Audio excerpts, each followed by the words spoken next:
সবচেয়ে বেশি কষ্ট তখনই হয় যে মানুষটার উপর অন্ধবিশ্বাস করেছিলে সেই মানুষটাই একদিন তোমাকে চিনতে অস্বীকার করে। যে হাতটা একদিন শক্ত করে ধরেছিলে সেই হাতটাই একদিন কোনো কারণ ছাড়াই ছেড়ে দেয়। ভালোবাসা মানুষকে কখনো দুর্বল করে না, দুর্বল করে ভাঙা বিশ্বাস। কারণ একজন মানুষ সম্পর্ক হারানোর জন্য যতটা কাঁদে তার চেয়েও বেশি কাঁদে নিজের দেওয়া বিশ্বাসটা ভেঙে যেতে দেখে। প্রতিদিন একটু একটু করে জমে থাকা কষ্টের কোনো শব্দ নেই।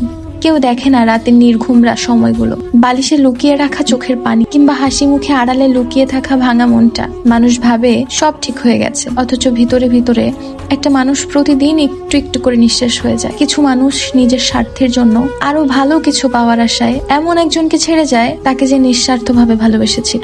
তখন মনে হয় সত্যিকারের ভালোবাসার মূল্য এই পৃথিবীতে নেই। কিন্তু জীবন এখানেই শেষ নয়। মানুষের আদালতে অনেক বিচার হয় না, অনেক অন্যায়ের প্রমাণও হয় না, কিন্তু আল্লাহর কাছে কোনো চোখের পানি হারায় না, কোনো দীর্ঘশ্বাস অগোচরে থাকে না, আর কোনো ভাঙা হৃদয়ের গল্প অজানা থাকে না। তাই যে তোমাকে কষ্ট দিয়ে চলে গেছে তার জন্য নিজের জীবন থামিয়ে রেখো না। কারণ মানুষ হয়তো আজ ভুল বুঝবে, কিন্তু আল্লাহ সব দেখেন, সব জানেন। আর সময় এমন এক শিক্ষক যে একদিন সবাইকে নিজের কাজের ফলের মুখোমুখি দাঁড় করায়। তাই ভালোবাসো, কিন্তু নিজের সম্মান হারিয়ে নয়। বিশ্বাস করো, কিন্তু নিজের মূল্য ভুলে নয়। আর যদি কখনো ভেঙে পড়ো, মনে রেখো হৃদয় সত্যিকারের ভালোবাসতে জানে। আল্লাহ তাকে কখনো একা ছেড়ে দেয় না।